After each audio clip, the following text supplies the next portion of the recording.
Howdy, folks. Welcome to the JPS Home Gym Hypertrophy template. And in this video, I'm going to give you a rundown and outline the nuts and bolts of the program itself and what you need to know to get the most out of this program and when training at home. So, firstly, we are going to start here, and hopefully, you guys are watching this video after downloading the program. And if not, you're going to be watching this video from clicking the link in the tutorial video there. And that's the first thing that you have to do. So, welcome, you're already here. You're one step into the process of making gains. The second point we're going to cover is setting up your weekly schedule. So I want you to create your weekly training schedule below once you've selected which training template you're going to use from the tabs below. So whether you're training 3 times a week, 4 times a week, 5 times a week, you'll simply determine which training frequency you would like to be performing. And then you're going to log in your timetable here all of your workouts as part of your program so that your schedule is set up. And I find this is really beneficial, especially during this period of social distancing and isolation, quarantine, lockdown, whatever you want to call it, because we often lack the structure and routine around our training that we normally have. So being able to set in place a day and time for your workouts can really help anchor the rest of your life and your schedule around your training, as I'm sure many of you have done in the past with your training when you're at the gym. So if I'm training 5 times a week, which I am, and I go to this template, I can see here that I have an upper body A, lower body A, push, pull, and legs workouts for that 5 times a week. So in the instructions, I would simply put in here, so upper A, A, lower A. I might rest on the Wednesday, push, pull, and then legs, and then I'll rest on the Sunday. And then I can put in the times as well so that I have just a lot more clarity and conciseness around when I am going to train. And as I said, this will only serve to improve the structure and routine that you have within your day. So I think it's really useful because it helps us map our motivation onto the behaviors that we need to be performing to get the most out of our training. So that is the second part of this tutorial video. The third is the notes for your program. And whilst the notes for the program are generally going to be something that, at least on a surface level, look to be additional or a consideration, this stuff's the core of what I wanted to cover today, because this is what you guys need to know in order to get the most out of the program and make sure that you're not just piss farting around and wasting time. So the first thing we want to do is get our exercise selection right. So in each of the programs, you can simply choose from the drop-down menus a range of exercises that are going to be suitable for your home gym and with minimal equipment to train each muscle group. And you can select an exercise based on your fitness levels and what equipment you have available to you. We also want you to use the same exercise for the entire 6 weeks of the program, so don't change exercise from week to week. Now, really important on this is that you modify the exercises to make them difficult enough for however advanced you are in your training to try and keep you below 30 repetitions for the prescribed reps in reserve target. Now, the reason for this we'll get into in a second, but for the most part, we want to be using exercises that are challenging and make sure that you modify them according to your fitness levels and you work around any constraints that you have equipment-wise. So for example, in the 5 times a week program, if I train that first day and I select push-ups for my chest movement, what you could do to modify this, if a regular push-up is a little bit too easy and you're getting more than 30 reps across all of your sets, what I might do is I might put my feet up on a bench or a tabletop to create a decline, making it a little bit harder. I could go a little bit wider with my hand position to get more stimulus on the chest, I could add in some pauses. I could put a band around me as well. So basically, you want to modify the movements and train that target muscle group with whatever exercise you can use that's going to make it difficult enough to get an appropriate stimulus. And again, if you have a bench press at your disposal to train the chest, instead of doing a push-up or any of these other exercises here that have no equipment, because we really have tried to make this sort of a home gym program, assuming that people don't have access to bench press and a lot of equipment. If you do have access to a lot of equipment and weights, you would simply train the bench press as you normally would, and you can follow the program on from there. You just change that in the exercise notes. And you follow this process for all of the exercises within each workout. And back to the instructions, most importantly to this program is that we want to individualize the program as much as possible. So allowing you to individualize exercise selection is hugely important. But I also want to make sure that you're armed with the knowledge and the tools to be able to adjust this program as you go, so that you aren't overdoing it. And I definitely don't think you'll be underdoing it. This is quite a brutal program, but I'm more concerned with not doing harm and want to give you guys just a brief overview of some steps you can implement if you do find that you're not recovering from this program, you're a little bit too sore. So there are 5 points here which you're going to work through in a stepwise manner if you're feeling severe soreness, so a lot of muscle soreness in the same muscle group for multiple sessions in a row. So if you are experiencing this, you're going to work through these 5 points one at a time. I don't want you to make too many changes all at once because we want to think and behave like scientists and change one variable at a time. So the first is by reducing the sets for that muscle group by 1. So say, for example, in my 5 times per week program, I'm training the chest and I do, say, 3 sets on week 1 for the push-up, and then I do 3 again on week 2, and then 3 again on week 3, but I'm just not recovering, and I find that I'm really, really, really sore going into week 4, and my chest is sore when I do my push focus session, and then it's sore again when I do my pull focus session. I would simply adjust the sets for week 4 down to 2 and see if that helps reduce my soreness. Now, going back to our program, if this doesn't work, we then decrease load or resistance in the next session by 5 to 10%. And this will look very different because a lot of the time we don't have many weights. We're going to be using more bands and bodyweight exercise. So in terms of decreasing the load, or just basically how much gravity we're trying to defy, we're going to need to think a little bit more laterally. So if you're doing decline push-ups, for example, and you're not recovering, you could simply go to a regular push-up again.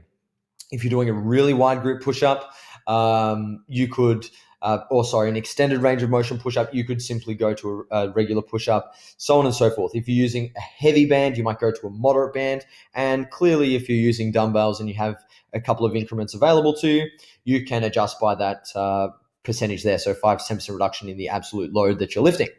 Now, if this doesn't work, you're still really sore, I want you to increase the reps in reserve. So you'll move from, say, a RIR of 1 to an RIR of 2 or 3 to decrease the proximity to failure. If that doesn't work, then rest longer between sets. So we have prescribed rest periods for all of your exercises in each workout for all of these programs. And then if that doesn't work, decrease your overall training frequency. So you'll see there that we've got for both male and female programs from 3 to 6 sessions per week. So if you're training with a really high frequency, say 6 times a week, and you're still not recovering, you've worked through all those steps, move down to the 5 times per week template. So that's that. And yeah, really be cognizant of that, guys, because we do want you to train hard, but we don't want you to be training so much that you're not recovering, because that's not very conducive to building a lot of muscle. We know that high levels of muscle damage for a long period of time probably going to impair muscle protein synthesis. So just keep that in mind. Moving on to point C, repetitions in reserve. This is also critical to getting the most out of the program, because no doubt many of you are going to be limited with the amount of weight and therefore resistance that you're going to be able to apply to your body. And we can't rely on those heavy loads to provide the stimulus that we need for growth. So we know through the research and through a lot of anecdote that we can build muscle through a broad array of rep ranges. Anywhere from 5 to 30 up to 40 has been shown to be equivalent when volumes equated, provided that the higher rep work is taken very close to failure. That's a really important one here. And repetitions in reserve is simply the tool that we are going to use to make sure that we're getting within a proximity of muscular failure that is going to achieve that stimulus that we need to elicit a growth response. And for the most part, this program is going to be working from an RIR of 3, scaling down to an RIR of 0 as we go through the 6 weeks. So we're going to be overloading and increasing the difficulty of the program by training closer and closer to failure. Now, when I talk about failure, I'm talking about mechanical failure. So failure at the level of the muscle. And this is where the muscle cannot continue to meet the imposed force demands and perform any more reps because of the fatigue that occurs locally. So peripheral fatigue at the level of the muscle. And this is basically how we achieve that stimulus, by getting that fatigue in the muscle. Now, this is not to be confused with volitional interruption, which is basically your mind giving up on you, where you might just get distracted, you might feel a little bit weird, uncomfortable, sore, you might have an itch on your ass or something like that, and you stop the set short because, hey, you had to scratch your bum. That is volitional interruption. That is not the true muscular fatigue that we want to be measuring and determining our repetitions in reserve on. So make sure that you're aware of volitional interruption being a huge factor in your ability to achieve that localized fatigue, especially when you're working out at home. The TV's on, you have your mum over here doing work and cooking by your side while you're trying to record a video. It can be very distracting. So make sure that you do your best to ensure that that fatigue's coming from the muscle. And also, we don't want technical failure to be a reason that we stop a set short either. We are going to assume that your technique is sound all the way through your sets. The cadence of your repetitions is probably going to be the best way that you can measure your repetitions in reserve. So that is the speed of contraction. So if we're doing bicep curls, as you get closer and closer to failure, the rep speed on the concentric should slow down and continue to slow down, indicating that the muscle is becoming fatigued. So the rep cadence is really important. And we're going to assume when the rep starts to slow down that you're not changing your technique. So we don't want technical failure to be something that influences our RIR ratings. And finally, we don't want our aerobic capacity or lack thereof to be a limiting factor in our ability to accrue muscular fatigue. So this is why we've programmed as many reps as possible in all of the exercises for all of these programs, with the caveat of trying to keep your reps below 30. So the reason for this is because if we start to go above 30 repetitions, our aerobic abilities and our central fatigue is much more likely to impede upon our ability to accrue that muscular fatigue. And for many of you, you would have been training, in the 5 to 15 rep range for the most part. So as soon as you start doing more reps, especially up above 25, the demands that placed on your aerobic system are going to increase. And therefore, if you are aerobically unable to keep going, you might be out of breath and gas out before your muscles can fatigue. So again, we want to keep the reps below 30, and that's where you guys have to modify the exercises and make them as hard as possible so that you can try and keep your reps down. And you can do that through adding weight or load, adding resistance bands, combining bands and dumbbells, right? And barbells, things like that, adding in pauses, slowing down the tempo on the eccentric, some pulses, or simply, spending more time in a peak contraction where the resistance is going to be highest for certain exercises, especially with bands. So this is where we really want to make sure, guys, that the fatigue and our reps in reserve are being based upon muscle fatigue, not our, mindset or volitional interruption, not technique changes or technical failure, and not, central or aerobic failure. Now, the point number D there is exercise notes. So you record in your program under the exercise notes column any notes that you might have for that particular exercise based on everything that I've just said. So if we go to the male 5 times per week program and we go to that push-up, and I just might want to put in there that I'm going to do wide grip push-ups, and I would just make that little note for myself. Very simple, but just wanted to point that out.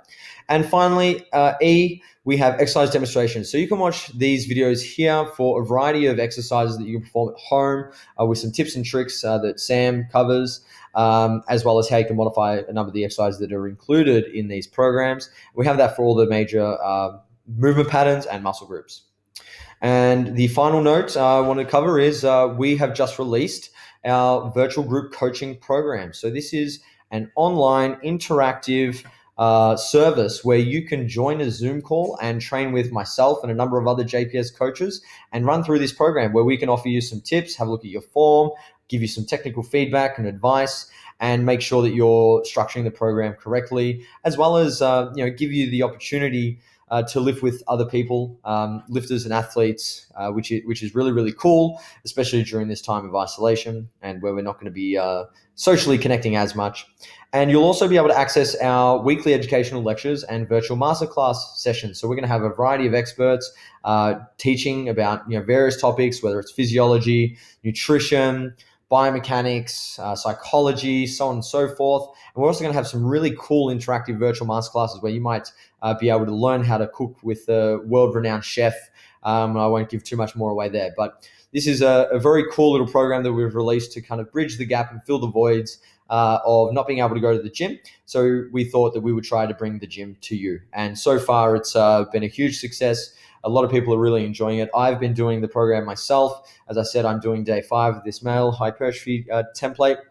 And most importantly, it gives us something to look forward to and wake up to in the morning, and can really set our day up, on the right path, because with a lot of you working from home now, it can be quite difficult to stay consistent to a schedule and your routine, and that can really hinder your productivity, your well-being, and all of those sorts of things. So you simply click that green box to start your free 7-day trial, and you can see on the right here, there's our weekly schedule with the sessions that we run through, which is pretty cool. So you can either do the virtual group coaching program, but if you've got this template, not a problem at all. You can simply jump into one of these workouts and perform the session that you have as part of your program, and the coach will help you where possible.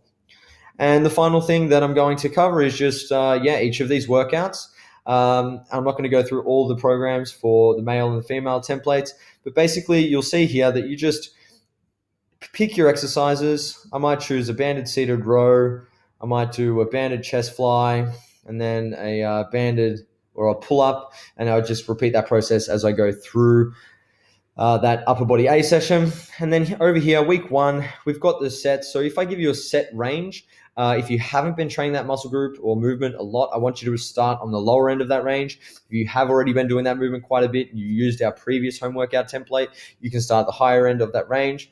As many reps as possible is what AMRAP stands for. And you'll notice that it has 2 asterisks, and that just means you read over here where it says as many reps as possible to make it difficulty such that you can't do more than 30 reps per set to meet the prescribed RIR. And we want to keep 2 reps in reserve here. And with the tempo, this is a rough tempo, so just nice and slow on the eccentric, a pause, and then smooth all the way up. So really trying to squeeze the most out of each repetition. And then your rest period there. You simply record it in the perform section for that week. I might do 3 sets. I might have gotten 26 reps, 20 reps, and then 18 reps. And my RIR might have been 2, 2, 2 across there. And load, I might have used for my push-ups with a wide grip. I might have added a band. I might have added a yellow band, for example. And I might have rested, 60, 70, 70, 80, and we fill it out like that. You simply repeat that process all the way through. As I said, the sets ramp up a little bit in the first 2 or 3 weeks, depending on which program you're doing, and then they hold constant for the most part. And this is where you would generally need to start assessing your own recovery and performance and adjusting the program based on your individual response. And the RIR starts to come down across the board, and we have a deload in week 6. And then you can repeat this program all over again, or move to a higher and lower frequency, and you can change a few exercises and off you go. So guys, I hope that was useful. I hope it helped explain this template. If you have any questions, feel free to send me an email at jacob@jpshealthandfitness.com.au. I'd love to see some of you join our virtual group coaching services. It'd be really cool to have a workout with some of you guys and help set up your programs, make sure that you get things off to a flying start. And as always, stay safe and isolate. And now, guys, is the time to literally train the house down.